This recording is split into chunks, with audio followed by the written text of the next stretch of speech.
Are you saying, Skylar, that the 2014 episode of Hmm. Bob's Burgers, the Equestranauts, was single-handedly responsible for the creation of the hit HBO show Euphoria? I am saying that, and that makeup artist on Euphoria looked at the face painting and was like, that's the look we're going for. You're saying I should be getting residual payments from Euphoria. That's Thank all. you. Absolutely. My agent look into that. Welcome to the new Bob's Credit series, My Favorite Episode, where we typically have a very special guest join us to discuss their absolute favorite episode of Bob's Burgers, and then using a series of qualifications, we all get to decide if the episode is in fact a top-tier Bob's Burgers episode. I'm Max. And I'm Skylar. And our guest today has us flipping the concept of the show on its head. Today, Skylar and I are bringing you one of our favorite episodes since the person joining us wrote it. His stand-up album, The Stranger, is available everywhere, and he also happens to be the voice of Tina Belcher on a little show called Bob's Burgers. It's Dan Mintz. Dan, you are the first of the Belcher family to join us on My Favorite Episode. We are honestly so honored to have you. Thank you for being here with us. Thank you for having me. And yeah, I just want to emphasize, because it's supposed to be your favorite show. I'm not saying the one show that I wrote is my favorite. I like to think I'm a little more modest than that, but it is the one that I feel like I have the most to talk about, because I was the most involved in. So I'm happy that's the one we're discussing today. Did you just come up with this idea and you're like, I want to pitch it to Loren? Or was Loren like, will you write an episode? And you're like, let me think about it. I'll get back to you with some ideas. It was more like a second. He actually invited all of the actors to write episodes. I think not all of us did, but we all stood if we wanted to. I'm the one who had the most experience, prior to about the primarily, a writer. It's actually how I got the job, because I met John Benjamin. We were writing together in a show, and he recommended me to Laura, could possibly do a voice, but yeah, so he invited us. So I just kind of sat down and kind of brainstormed. It was like one of a few ideas. I was a little embarrassed that the idea they picked was the Tina one. I felt like, that's what I think I was maybe overthinking. I don't think anyone else think that egomaniacal bit in my head. I was worried about that, but yeah, that's the one they picked. I basically, I kind of remember the process. I mean, just my general process, if I'm brainstorming any kind of joke or script or stand-up or anything, is just kind of like rewriting and just writing down, not even kind of writing down anything that funny, just writing down like, okay, here's all the things that kind of connect to Burger of the Day, connect to whatever I'm trying to write think of an episode for, and then kind of read over it, look for connections, bold, underline stuff. It's gradual, something kind of crystallizes, and it was just kind of just a connection I drew that I had.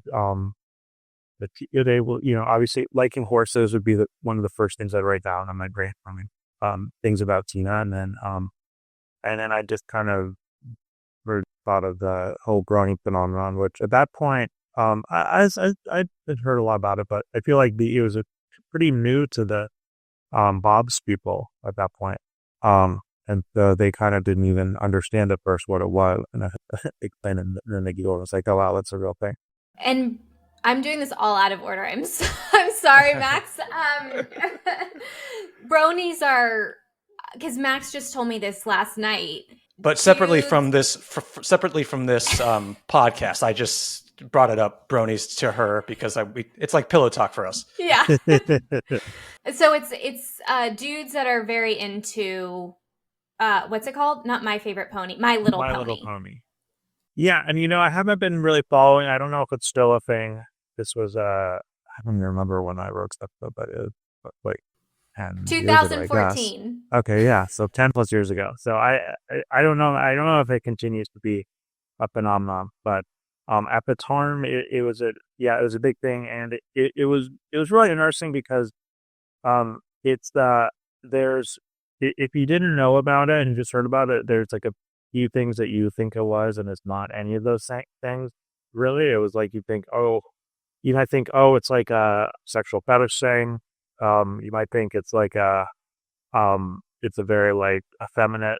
There's like men who are really into like effeminate things. They're like funnies, or like a super like collectory thing. Like collectors want all kinds of toys and things, and this is one niche, which I'm sure for some people that all of those could be reasons, but it really was a totally different thing, which is really just all about like acceptance. I almost thought about when I was writing an episode, I should go to a convention for research. I never really did it. I never like popped it actual Brony or anything, but it kind of really resonated with me just as someone who grew up, in like the 90s, and where it sort of did not feel like the welcoming culture that you could do anything. And it's like, so, being a teenager, I'm sure it's hard in a million reasons, but it's hard now too. But like at the time, at least, there was so much about like all the things you shouldn't do because everything is stigmatized and you have to, and it's so stressful. You might accidentally do the wrong thing. And the idea that this thing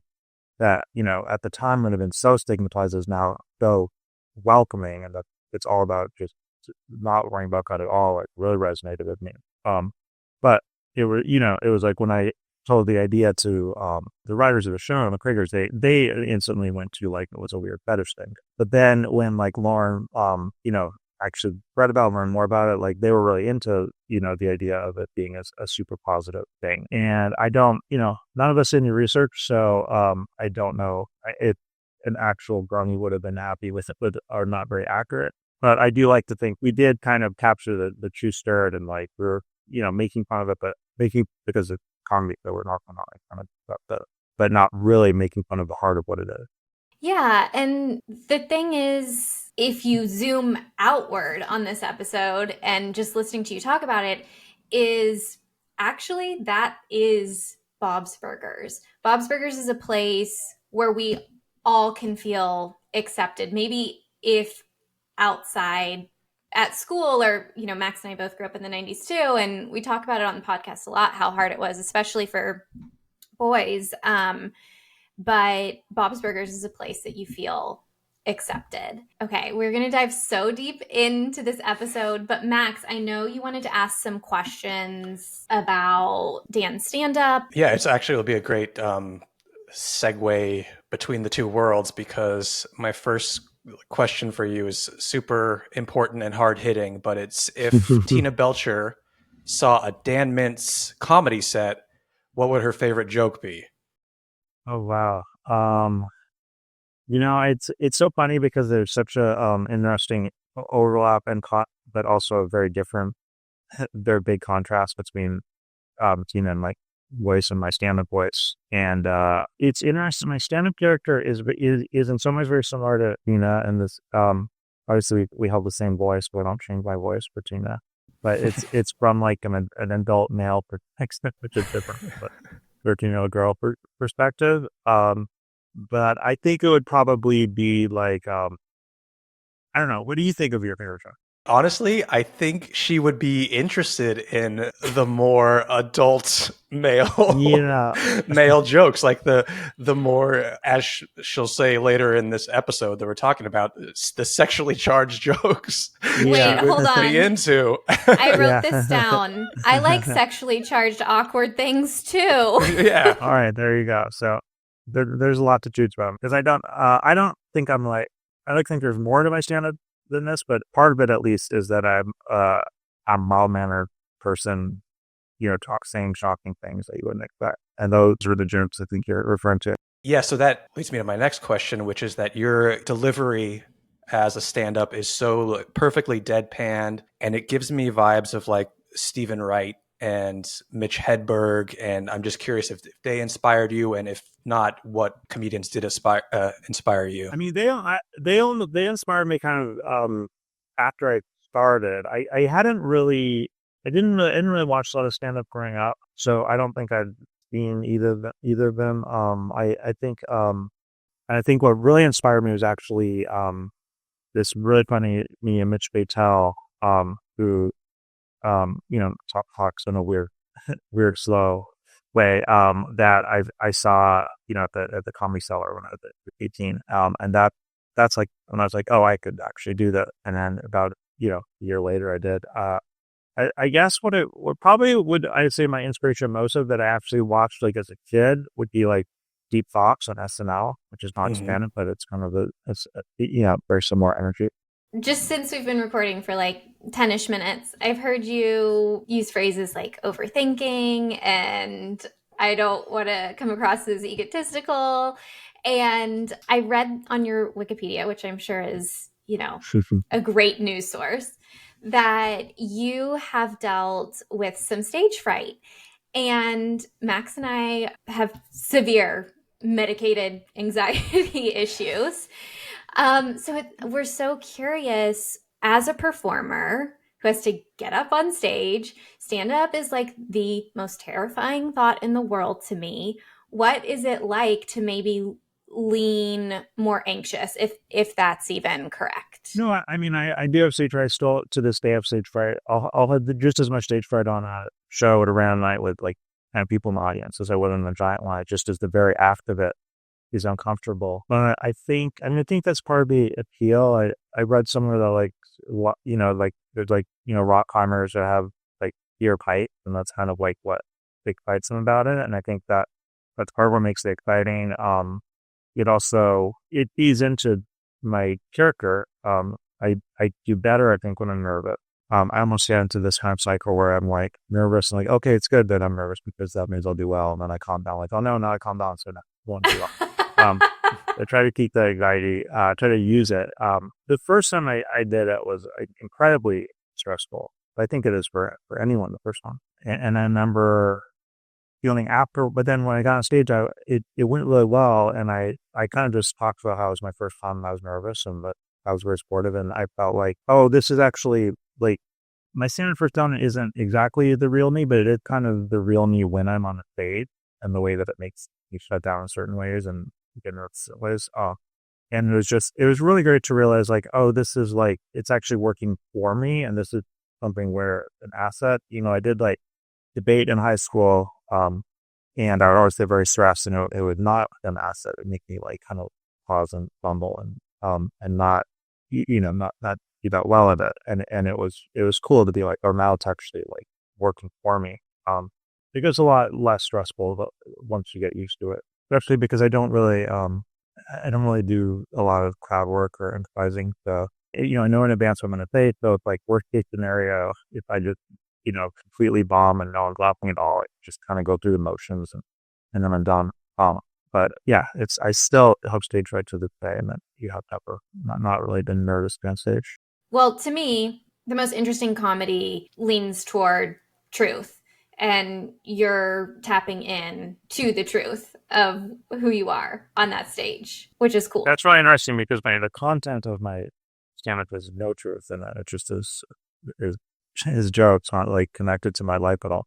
But yeah. That's interesting when you say about the undercurrent of there's this guy who's nervous to be on stage. It's very true. Yeah. During that, you mentioned how you use that for your character, Tina. So how much of yourself did you bring to Tina Belcher as opposed to kind of what was on the page initially? Well, I'd say it's kind of a two-way street because of, Loren, all of the cast, we were all performers and cast us kind of before really creating the characters, created around us. So I think Tina was already a little bit created around the way I talked. I know, in the beginning, I think I was a lot more monotone, and I think Tina had fewer opportunities to be expressive. I think it was more like just the joke of saying a weird thing. And then just kind of gradually, they started giving her more actual stories and actual, situations. And that gave me an opportunity to learn how to be more of a real character. And like, I feel like in the beginning, I was very conscious, like, okay, this is a person who's supposed to be monotone and weird. And like, now I don't think about being monotone at all. I think about like being like 100% expressive of her inner life. And it ends up getting the monotone vibe anyway, just like coming through the way I talk. But yeah, it's been, one interesting thing. I know there's, He has like a couple like nervous voices. I know the main one or the first one that we did is like have grown, and I remember specifically when Loren said, "Okay, we're trying to look for like this a kind of what sound that Tina has when she's nervous," and I tried to do things, and I did that, and then I noticed later like I would do that in my real life. If I'm like driving or whatever, and it's a little bit stressful or whatever. Something happens, and I honestly cannot remember if I'd always done it and then I used it for Tina, or I could sit up after I started using it for Tina. Can I ask about the ha ha ha ha ha ha ha ha ha? Was that something that you brought to Tina, or that someone suggested, or that definitely about something that I have ever done or do that sound. It was another moment where very consciously born, so we want to try another nervous sound, like more staccato. That one might have been more him just doing it, and then I copied it. That's really interesting that there's so much thought put into, I want a different nervous sound for Tina. There's just so much work behind the scenes that we don't see. Yeah, well, Loren got his start as a sound editor. I think he was, or I don't know if sound editor is the right word, but something in audio on that he was doing on Dr. Pat. But he's always really come from the point of view of the sound, and that's why I think all his shows have such naturalistic sounding dialogue. So as you're talking about how Tina has grown, her voice has grown, I was kind of getting emotional because I really relate to Tina, and Tina is so beloved, but you are literally the only person in the world that voices her. When something hard happens to her in a script, or maybe she's misunderstood by a character, or even the fandom or some online, do you ever feel protective of her, even though she's an imaginary person? I do a little bit. I mean, I wouldn't. I don't know if I would be offended by someone online saying something. My ego is like disconnected from it. That I wouldn't. I'm not a thin skin in some other ways, but yeah, I do feel like sometimes when they just make things too hard for her in an episode for me, I'm always like, I think that came up as a thing very early, but like I always like those like didn't understand why they made her bad at math. I felt like she could be. Are you good at math? I'm pretty good at math. I don't. That's something that I like. That I felt like a little bit like that was diverging from me. That would be like the worst subject. Here's the thing, because clearly my take on Tina is so important, but I'm dyslexic. Max is hopeless with math. I'm hopeless with math. There was a big pause there and I got worried.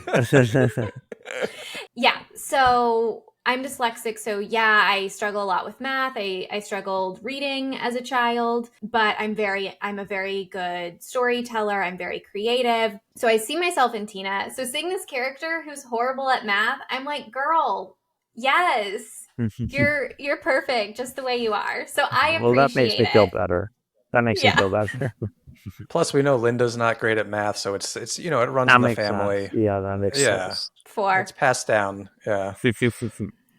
We're going to jump into the episode pretty soon, but I have one more question for you. You're a dad of 2. Is that right? Did That's Wikipedia? Correct, yeah. Okay. Yeah. 2 for 2, Wikipedia.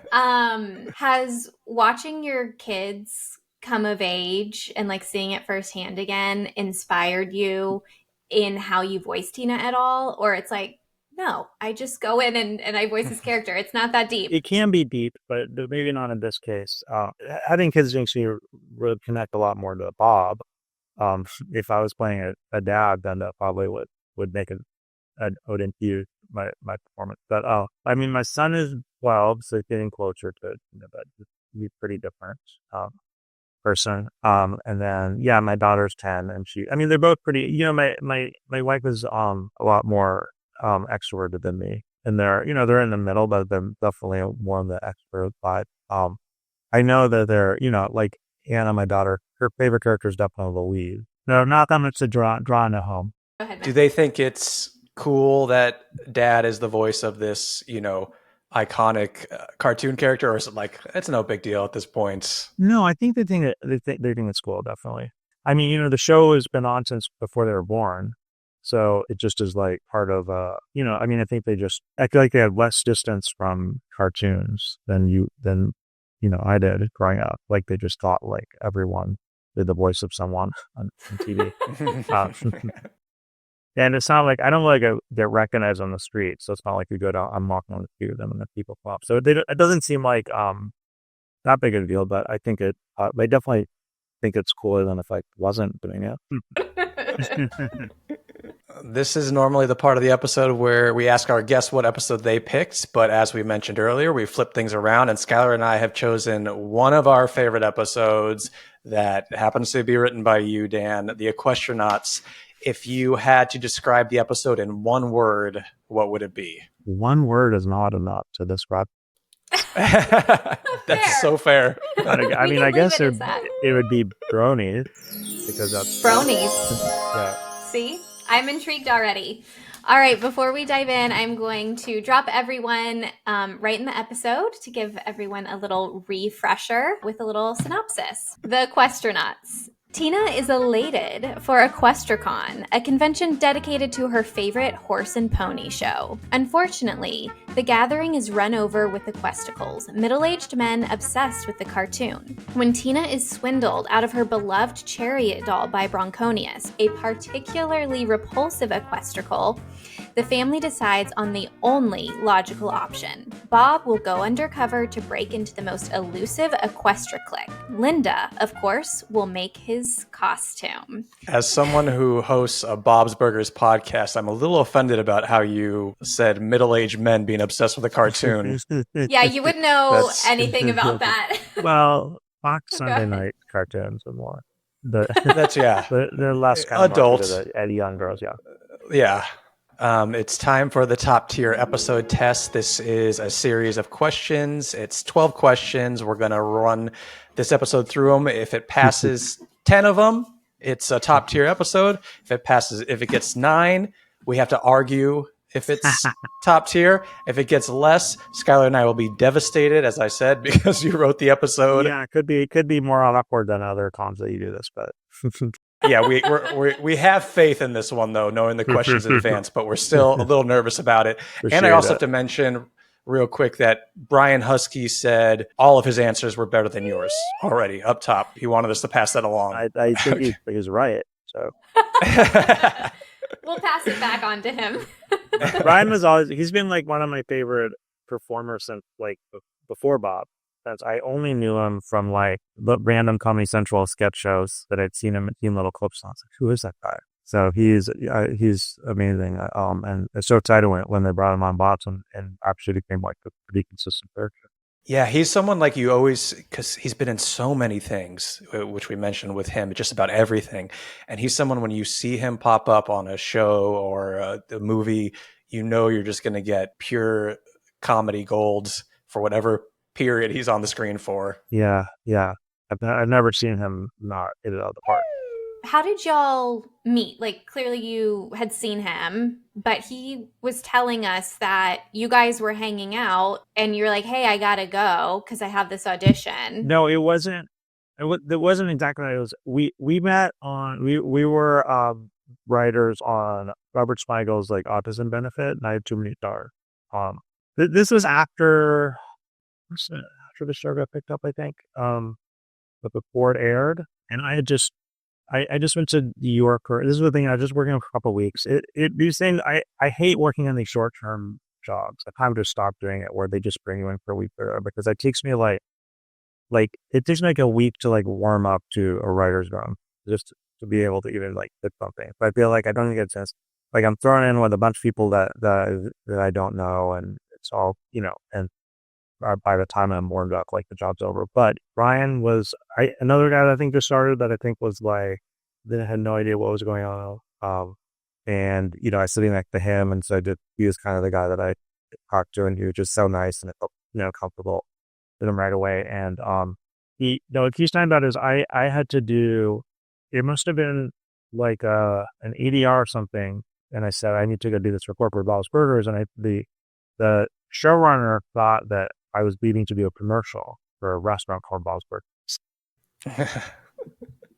That's amazing. Sorry, what were you working on together? You said it was for A an Night of Too Many autism? Stars. It's I think they're still doing it. It's like or they were doing it every year. Robert Smigel does this opposite benefit, this big comedy special every year. Speaking of autism, I'm of the mind that whatever a character needs to be for a viewer, let it be that for them. Like me, like, see, I'm neurodiverse, I'm dyslexic. I'm like, yeah, Tina, you're so cool and you're bad at math. There's a huge part of the internet and fandom that really believe that Tina is on the autism spectrum, and it makes them feel so seen. Do you have a take on that? Have you seen that on the internet? I don't read. I try not to read stuff about stuff on the internet just because you only you have to see 100 positive things to make up for one negative thing.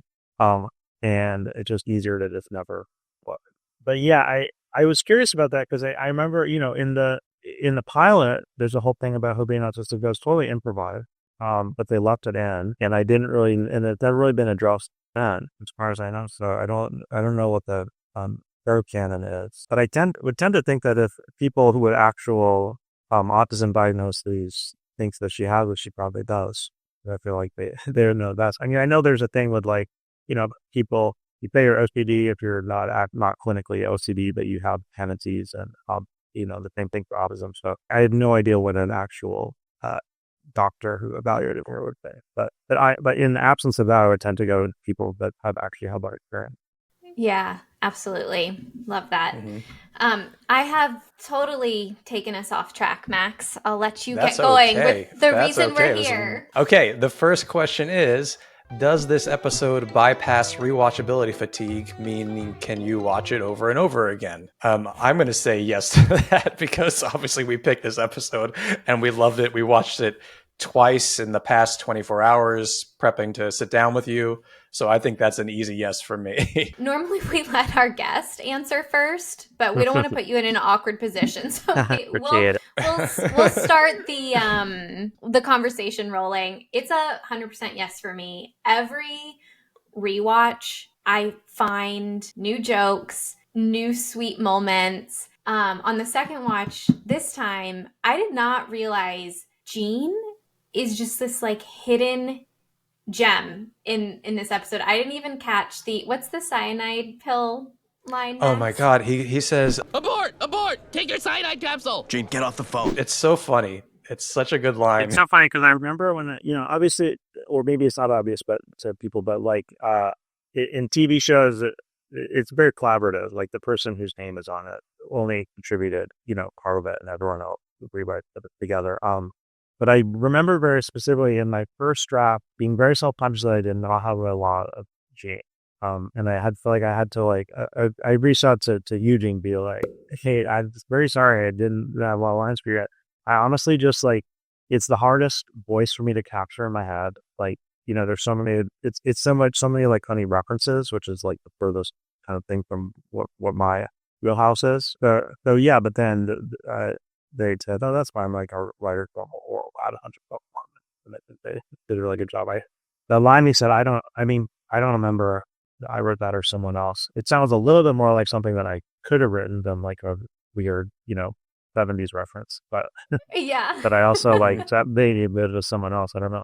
Can I ask about his I told you we should have watched reruns of Melrose Place. I told you we should have watched reruns of Melrose Place. Because I know you and I are at the same age. We grew up in the 90s. Yeah. Melrose Place was the biggest thing. Do you know if that was you or writer's room? It would probably not me, although I do at least know that reference. But yes, I grew up on that show. I was very excited when I moved to LA and I drove by the actual Melrose Place.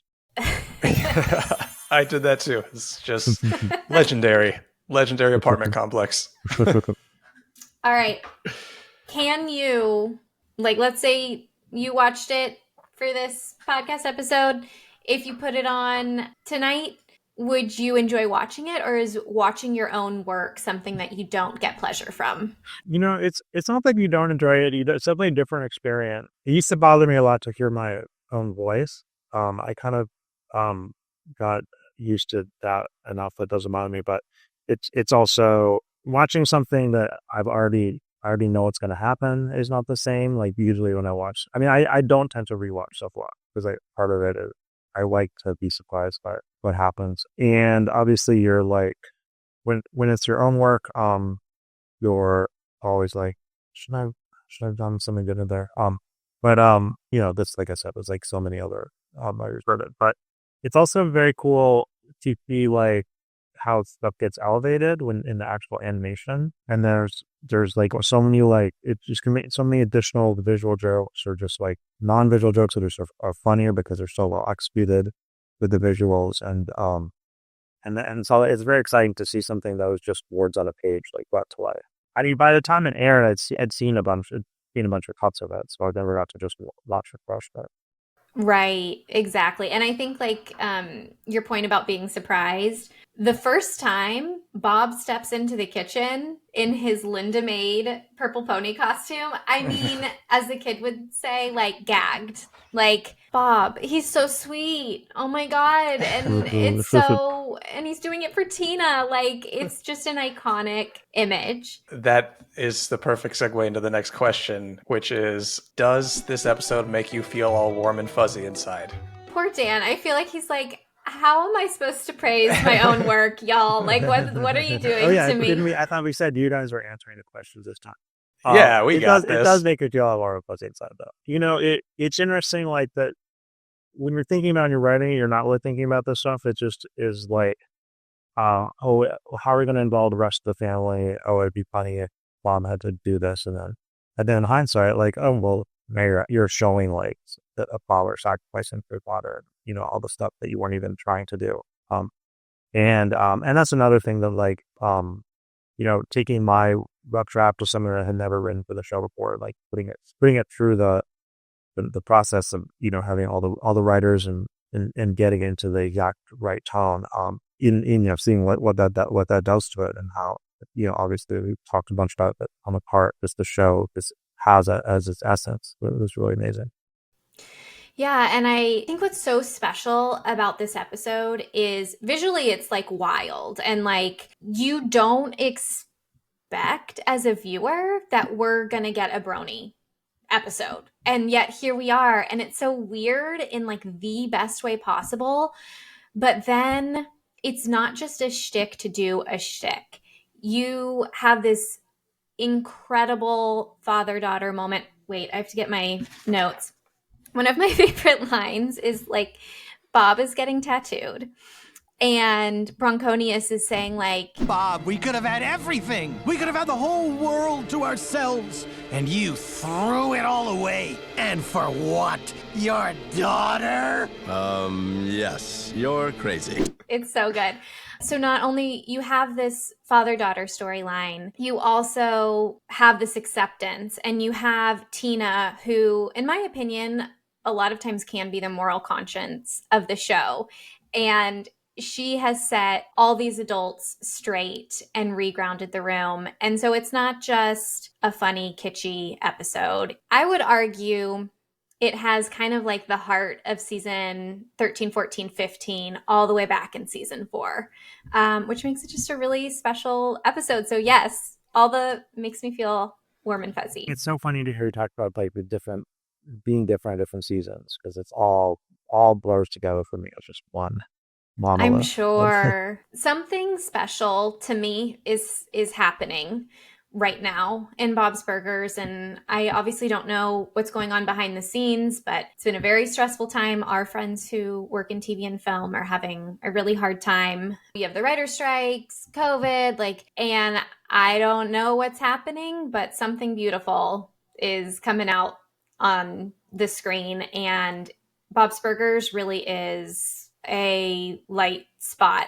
in really dark times. Well, that's really great to hear. It's like watching. It's like when you have a kid and people see them, like, I can't believe how much they grew. I mean, they don't seem any bigger to you because they're so gradual. But I don't really notice changes from one season to the next. And I don't know. When I watch shows, I notice huge changes in quality. So it means a lot if you feel like it's really at its most potential right now. Yeah, there's been a lot of growth just overall, and you can feel it, like Skylar said, through the screen almost. You can feel the cast growing with these characters and growing up, and then we can feel the writers growing up with these characters, and it's just really special. And I think that this episode too it leaves me feeling warm and fuzzy, even though it ends on such a great joke with Bob yelling at Tina to play with the horse that he just went through all this for. Tina, play with the doll! Play with the doll, Tina. Come on, do it. Play with it! Hey, nay. Make it jump! She doesn't. I know it doesn't jump. You know how I know that? Because I read 1,200 pages of Equestranauts crap. The underlying thing is that Bob loves his daughter so much that he will go above and beyond to do this thing for her. Just to think about how much work had to go into memorizing all of that information about the Equestranauts. Bob did it, and he did it for Tina. And I think she even says, and you love me and you would do anything for me. And that's how she gets them to do it, because it's true. So I think it's a yes, easily. It easily is. And like, oh, sorry, I talk about my dad issues like every episode. I'm sorry, Max, if I'm embarrassing you. But Never. I lost my dad when I was 11. And you think that this episode is going to be the Tina show. That's not what this episode is. It's so Bob heavy, but what it really is this bond between eldest daughter and father. One of my favorite scenes is when, first of all, I love sassy Tina, like espresso Tina. Anytime she is at a heightened emotion and how seriously she takes things, I love it. So when she is coaching her dad on that couch and he is earnestly studying, it just melts my heart. Yeah, those are very fun moments to play as well. She gets very amped up. It's just one of my favorite things. When she's coaching Bob on the couch and she goes, focus, damn it. It was such a good line delivery. Another favorite of mine, Bob is at the convention and she's on the phone with her dad and she says, No, I'm a girl. Girls who watch the show are just girls, but you're a man. So act like a man and use your pony name. Perfection. That's another great segue into the next question, which is, it's not a yes or no question, but it's how is the JPM, which is jokes per minute. And this is just one of those that, again, as we said with the rewatchability question, there are so many jokes that you almost have to rewatch it multiple times to catch them all. So I think it's pretty high. It's really high. And I think there are some Bob's episodes where it feels like, in a good way, there's a whole bunch of zingers and they just poured them all into the script, where this has all different varying types of jokes that make me laugh. Tina is just, she's so good in this episode. When she walks in and she goes, This isn't a community of my peers. It's so funny. And her non-canonical, that act break is so good. It's fantastic. How did this get in here? It's non-canonical. It's what? Are you trying to say nautical? Non-canonical. Non-canonical. She's gone crazy. Let's put her down. Dad, call me as soon as you get this. You're in trouble. Non-canonical. Non-canonical. I remember Laura specifically picked up. He's like, it's interesting to hear say non-canonical. Like, can you just really repeat that or really lean into that? And that was really Lauren's ear, hearing something that just you don't realize on the page that it would sound really. It's yeah, so the repetition of it almost gets funnier each time she yells it. I think there's subtle things, and I'm curious if this was written in the script or was a writer's room, or if it was Paul F. Tompkins, who does the voice of Bronies. He laughs at a certain point. He has an evil laugh, and it sounds like a horse. And all I had to do was swindle little Miss Tina Bopper. She had no idea what it was worth. What the? Was that written in the script, or was that something he came up with? That was him. I mean, he's done multiple characters on the show, and they're also distinct. You'd never realize if you didn't know. He really brings that each character. So I'm pretty sure that was something I don't know, or he figured out working with Loren and I don't think I wrote sound like a horse when you laughed in the script. If you can see here, I started a little ticker of how many horse puns there were, and then I just gave up because there were so many. Did you have a fun time, like brainstorming and like trying to work them in, or did they just come naturally? Honestly, I think most of those probably came from the other writers in the rewrite. I think just having to do those burgers of the day, they really, and also the names of the episodes are all puns. I don't know if they enjoy writing puns, but I can't tell if it's like it seems like such a good job that I can picture like, all right, we need another burger of the day. Like, think of write 100 of these, and you've done it for every episode. Could be torture, or maybe they like, I don't know. But yeah, I think that that was mostly them. The idea of even calling them like a Equestranauts. No, the idea is calling them Equestical came from them, which is really funny. I wish I could take credit for that. I think I wanted to call them Roarses or something like that. But What was it? Roars, like brow horse instead of brownie. Oh, Which I it made love me it. laugh how weird, how awkward that sounds, but it probably would not have been fun to hear that a bunch of times throughout the episode. Yeah, and with the Questicles, you get the great Teddy line where he's over-explaining his joke or he's over-explaining that They're called Equesticles. Equesticles? Yeah, because they got testicles. Because they're men. Yeah, Teddy's such a hidden gem in this episode too. Wait, Skylar, I'm gonna pause. Yes. Because I think this next question will get us into that. The next question is each character doing what that character does best? Skylar, why don't you kick us off? Well, Tina is obsessed with horses and going to a horse convention. Bob is sacrificing himself for his daughter by dressing up as a pony. And Linda is down and wants to sew the costume. So yeah, I'm going to say yes. Jean's like slinging one-liners. Louise is kind of the smarter, kind of pulling the backstage strings. But then, like I said, like Teddy doesn't need to be in this episode, but he makes it so much better, even though his like screen time isn't that high. I don't know if it's improvised. Maybe you can tell us. But Teddy's delivery of Why do men have to ruin everything? I don't know, but we kind of do. What's with us? Arr! All the war. All of the war, and this too. Yeah, Teddy, I love there is someone I've known for a long time as well. I mean, I just love the voice, but he's like a man of many voices, but the one he picked for Teddy, just so perfect. Everything he says is funny. Okay, so talking about being friends with Larry, this morning I was watching some behind the scenes interviews about The Sopranos. Hard left turn. Hard left turn. Everything in my life goes back to the show. We're rewatching The Sopranos right now. And the interviewer was asking Michael Imperioli, you wrote for the show. What was it like? He said the sweetest thing, and it just kind of like broke my heart open. He said, I loved getting to write for my friends. What was it like knowing that you were writing the dialogue and the story for your friends who would actually be performing it? It was, it was the hardest thing to write is pilot or music where you don't know who the characters are yet. You can't hear their voices. And then, the more that if it's an existing show, it's easier because you can hear your voice. But it's just this whole nother level where it's like all these people that I've known for years that I've been, performing with for years, like you just can hear their voices so clearly, and it makes it so much more easy and fun to write. And then it was also like, I also, like I said, I was like, oh, I feel like I didn't write enough Gene line, just because I don't know how to write that kind of thing. That is so great about that. I remember when I was in the table read, which was so stressful because I had to worry about reading, but also like notice if people laugh or not, which is at every that's part of the story.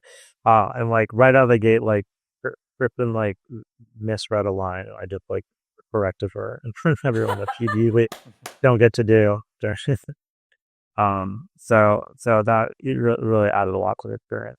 Sounds a little stressful. Were you happy with how the table read went? I was pretty happy. I don't think you're ever, as a writer, happy because you're so cued into everything that doesn't go exactly the way you picture it. You are hearing lines for the first time being said by the person with just drawing, and then the actor can really elevate it beyond and make it funnier than you pictured it. But you're also hearing people, especially at a show like this, where I'm as guilty as this of anyone. Like I don't really read ahead or plan ahead, so you are reading through and like you say it totally wrong, and you realize as they're saying it, but like that's not the intention. And like So you're getting a lot of like that kind of roughness of like as the writer is annoying. As someone who runs a fan page, this episode is like capital I, iconic. How does it feel knowing you wrote an iconic Bob's Burgers episode? Well, I kind of feel like in today's fragmented world, like there's no such thing. Like, well, one person thinks an iconic episode is not the same as someone else. So, but just the fact of like someone and some group of people think it's iconic. I guess the downside is, well, if you're writing about something that's actually in the culture, then that adds a level of, you know, excitement and relevance. But the downside is that then I don't know if 10 years later, like bronies are a thing, and I don't know if you know, the further you maybe they're more than ever, or maybe not. But you know, the further away you get from a topical thing, the less people connect to it. But at the moment, it felt like a very relevant, you know, thing, and it was, you know, exciting to kind of connect with the culture. I don't know. I did not know, because we watched it so much later. We Right. probably watched it, and it's timeless. It's timeless to me. There's always Well, going that's to very, be, very good to hear. yeah, there's always going to be subcultures. I feel like they're more prevalent now than ever, and as we become more accepting of different groups, and I think it's timeless. What do you think, Max? Oh yeah, absolutely. Yeah, I feel like we're kind of the bronies of Bob's Burgers here. So, but yeah, I think it's timeless, whether or not bronies specifically. But yes, the extreme passion and excitement for a piece of work, a piece of art, something that's out there. That's never going away. That's true. That's a great point. Yeah. One question for you, and then we'll get back to the main questions. And I don't mean to put you on the spot. I'm just curious, are we going to get to see another Bob's Burgers episode written by Dan Mintz? Is there any plans for that? Or is it just whatever happens? I think if I'm worried about running out of WJ health insurance and I need earnings for the year, I might ask if I can write another episode. But I just have been, I don't know, presumptuous and assume that they will get enough. But just they're kind of busy and with other stuff since then. I'll gotten around to it. But yeah, hopefully we'll be keeping on the air for a while, and I'll need that insurance and have to do it. Even though the show is like so successful, is there still stress for you as an actor? Like, are we going to get greenlit, or do you feel like comfortable? Is that too personal to ask? That's not too personal. I mean, they just ordered 4 more seasons. So, but I mean, it's been online enough that, you know, I've been able to like they like on it. So I'm not like financially worried about it going out there. Or just be it'd be kind of bad to not have that really fun thing to do once a week. But yeah, I don't think nothing is safe. Nothing has ever been safe in entertainment, especially now. So I never really, until they actually did a 4-year pickup, even though they could change their mind, you can cancel it. I don't know that even guarantees. I never tend to think of it as more than like a 1-year thing. Like, oh, good, we got to do it for another year. Up to another year.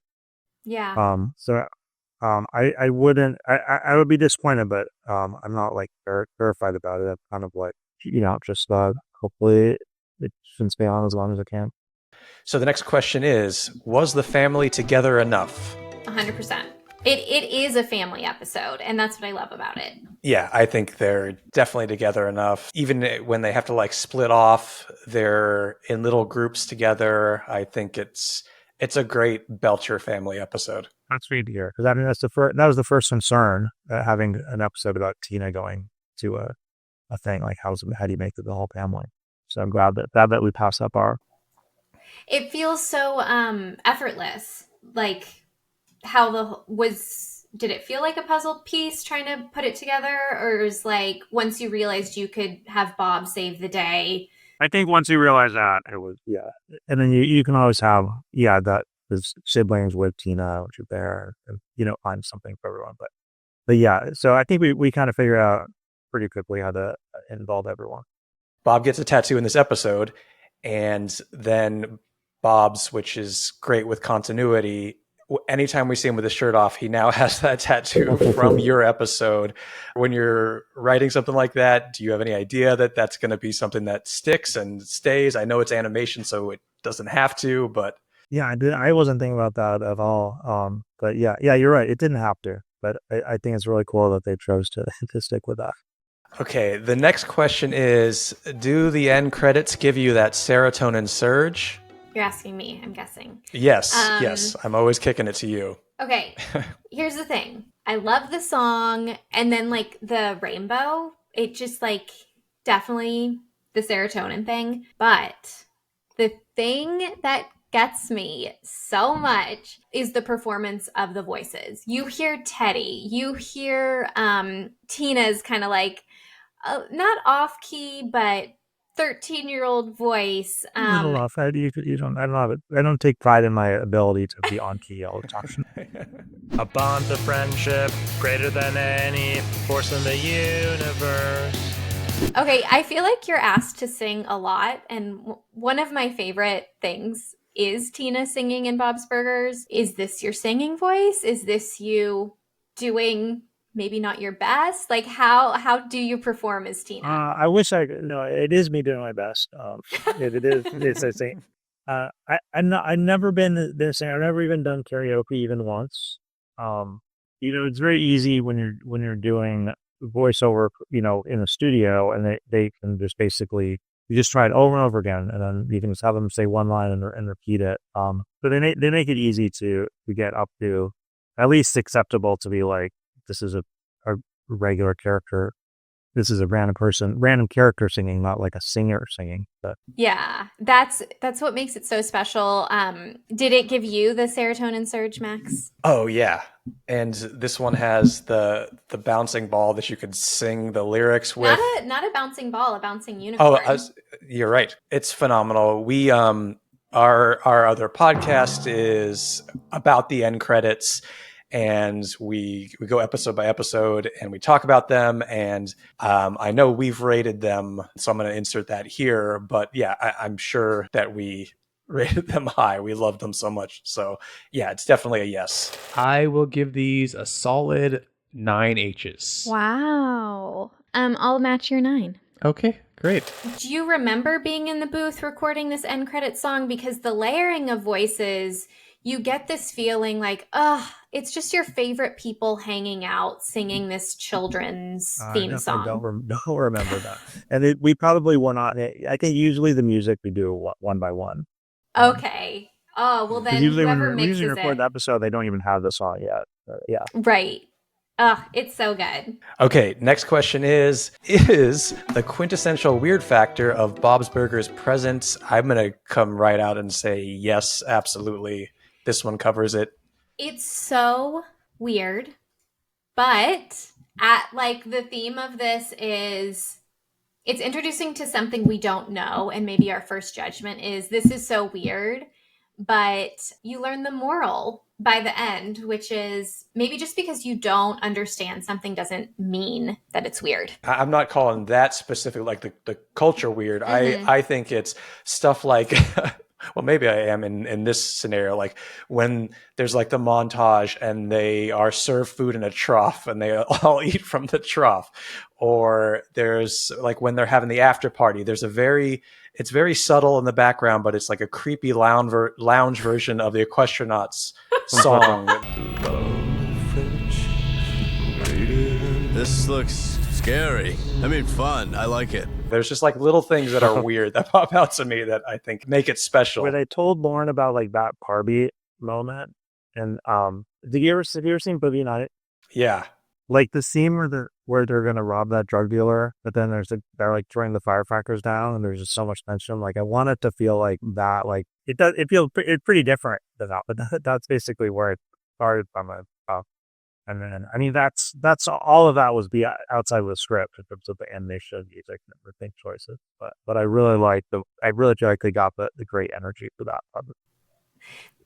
There's some really cool tonal moments here, like when this like horse drink is hitting Bob and he's being like pushed into the van. You really do get Euphoria vibes, and it's a really cool tone, and it works really well. Are you saying, Skylar, thank that the 2014 episode of Bob's Burgers, the Equestranauts, was single-handedly responsible for the creation of the hit HBO show Euphoria? I am saying that, and that makeup artist on Euphoria looked at the face painting and was like, that's the look we're going for. You're saying I should be getting residual payments from Euphoria. So Thank you. Absolutely. My agent look into that. Thank you. Yes. Yeah, exactly. Yeah. And health insurance too, as we were talking about. You got to just be covered all across the board. Okay, next question is, would you recommend this specific episode to a friend who has never seen the show? 100%. Yeah, easily. And I think we have. Skylar and I always talk about it. We've slowly converted our neighbors into Bob's Burgers fans. It took a little bit, but they're obsessed. And I'm pretty sure this was one of the episodes that we told them they have to watch first. So yeah, that's definitely a yes. The next question is, will this episode cure your seasonal depression? Yes, and it has, for sure. It takes you out of your head. Like, the world is so big, and it's visually, like, all the costumes, and, like, in the back, were you, like, looking in the background, Max, and you're like, look at that dude with, like, a mustache and a trucker hat and a pony costume. Like, it's just, like, a feast for your eyes. Yeah, it really is. And it's like you mentioned, Dan, with that whole after party sequence, you could pause it as the camera pans and catch little things that you would never notice if you were just like playing it straight through, and it's also enjoyable to watch and get lost in. And yeah, it's this episode just makes me so happy. I mean, that's the one of the things you can't really take credit for as a writer, because there's so much great stuff that's out of in the animation, and that's the part that's most fun to watch if you did write it, because it is new.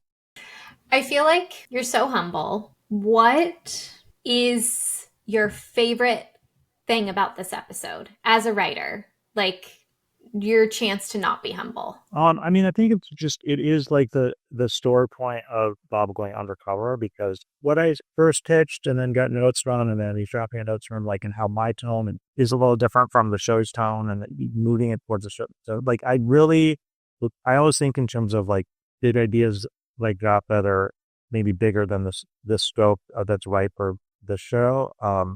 And that's kind of a big idea that did make it in. I mean, my original pitch was, I think it's like a camp for Bronies.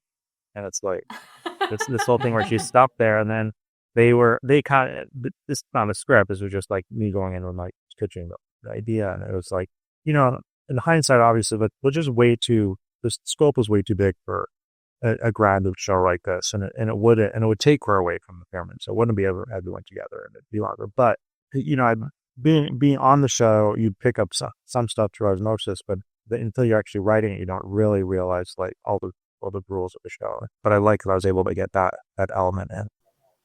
Yeah, and it by doing this like big swing and then grounding it more, like, it actually paid off. Like, it really is additive. So, yeah. Yeah, to the show as a whole. That actually is perfect to go into the next question, which is, if you took the humor away, does the plot hold its own? 100%. The stakes are high. Maybe not as high, well, because I have to bring everything back to The Sopranos. Maybe not as high as someone like going undercover, and maybe they'll get killed if they go undercover, but maybe I don't mean to cut you off, but maybe when there is I mean, we know we're watching Bob's Burgers, but there is a sense of danger. Again, that after party is a little weird. Like you mentioned that you were thinking of Boogie Nights, which obviously there's plenty of danger in that world. So no, you are really concerned for Bob.